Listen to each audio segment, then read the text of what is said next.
So I'm going to go through what we were talking to the children about, the recipes, the nutrition ingredients, how to set up the room and how to get the best out of this cooking session. So we'll start with the ingredients.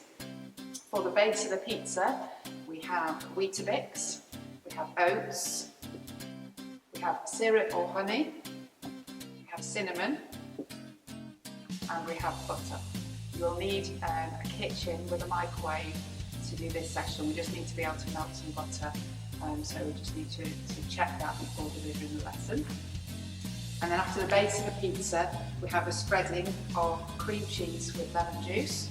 And then on top of that, there'll be chopped fruit into a nice design, so the children will design their own pizzas as well as make them. So, to start off, you'll need chopping boards for the session.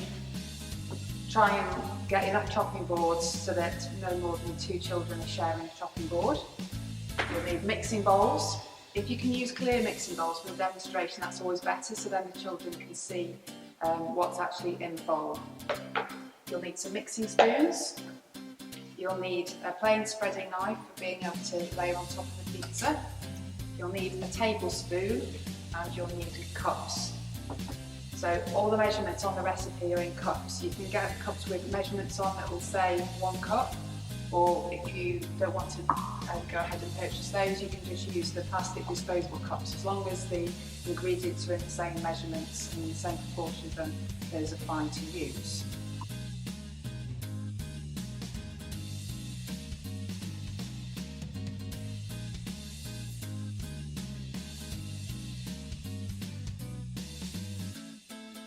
Okay, so we'll start off by making the base.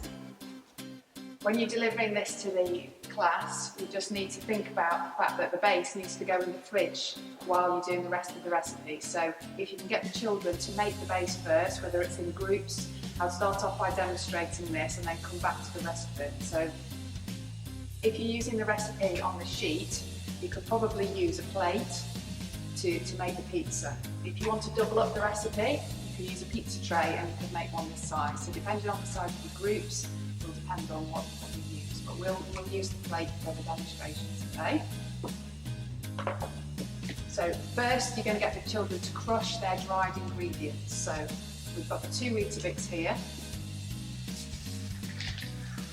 Just very easy to scrunch up.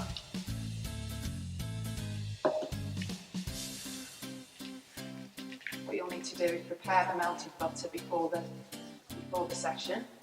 And you need 1 cup of the oats.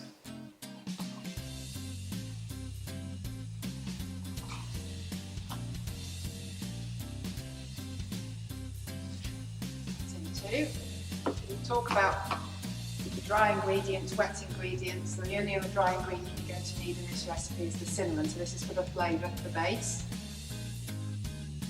A teaspoon of this.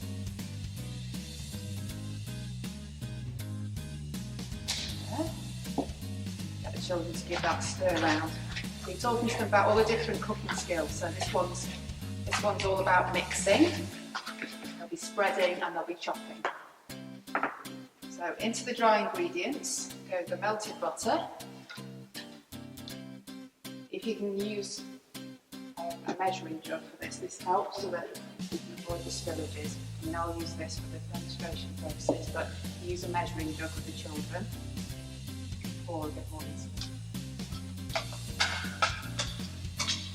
Melted butter, and then that was a tablespoon. You use another tablespoon for the syrup.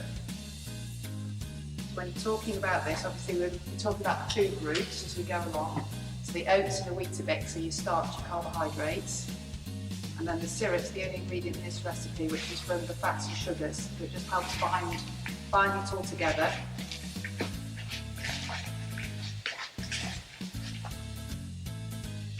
This is where they're going to get their hands a bit sticky, so you need to make sure that you've got a washing up bowl or some hand washing facilities close by. Have their plates ready. This is going to be the messy bit. You need to demonstrate this beforehand.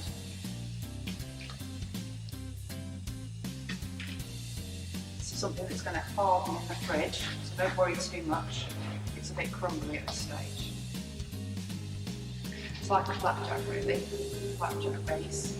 You press this out, so the children can just use their fingers or they can use the back of a spoon to press that out on the back of the bottom of the tray or plate.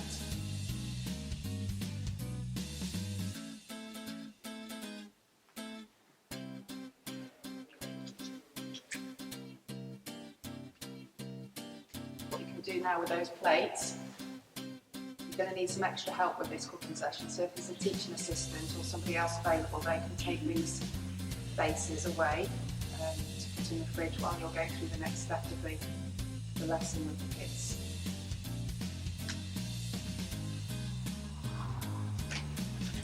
Cover this into spring fill.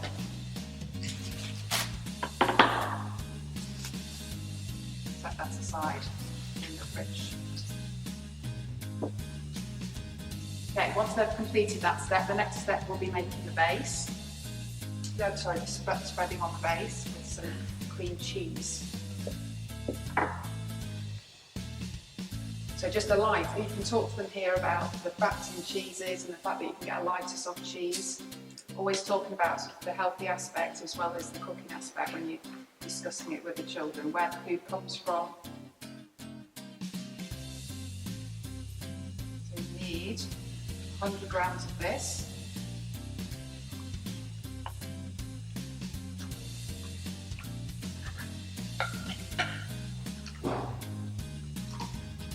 And some lemon juice.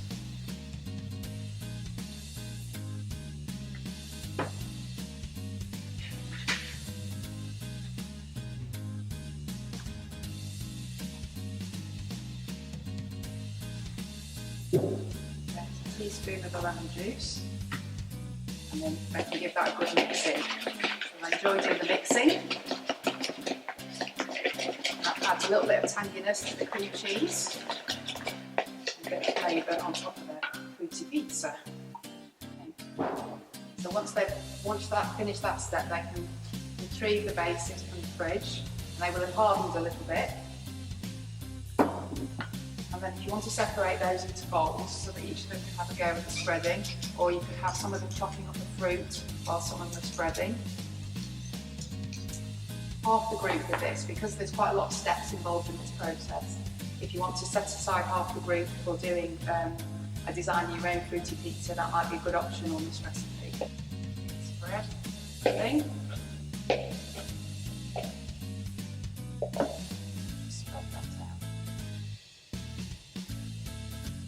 Trying to do this so it nearly comes to the edges. So in this recipe, they've got the carbohydrates on the bottom, they've got their dairy, and then they've got their fruit. So they've got lots of nutrition in this, and it's a great healthy dessert for them to have. I suggest at parties that they could use this as a recipe, so cakes and biscuits. Okay, chopping the fruit. Now there's a technique that you can use to demonstrate to the children about chopping fruit. There's two methods that are used. There's the claw method and there's the bridge method. So although we're not using sharp knives, we just want to be able to demonstrate that so that when they do get that bit older, that they know how to chop properly. So if you're using just plain table knives for this, they should be able to chop through the plain fruit. So what we need to do is encourage them to make a flat surface. And then the bridge method is holding your thumb and finger and cutting through the middle with the knife. So if you can demonstrate that to the children, so they can use that for strawberries, bananas.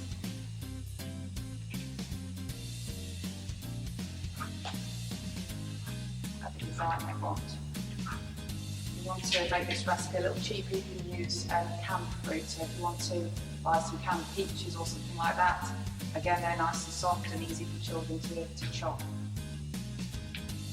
What we're going to do once they've chopped the fruit, they can do their design. So if you wanted to swap them over, and some of them have been designing it, then they come over and actually put the chopped fruit on, so that everybody's had a go and participating.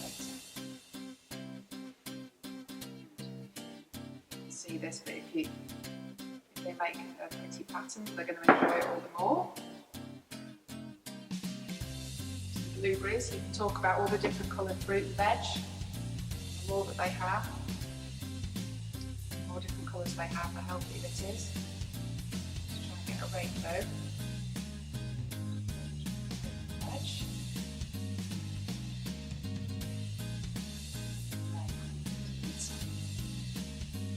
So a good thing to explain as part of the curriculum after you've made the recipes, if you get them all back around the demonstration area and they have a look at their pizzas, is you can talk about halving it, quartering it, putting it into 6, getting them all to have a try, but introduce a little bit of maths into the lesson as well.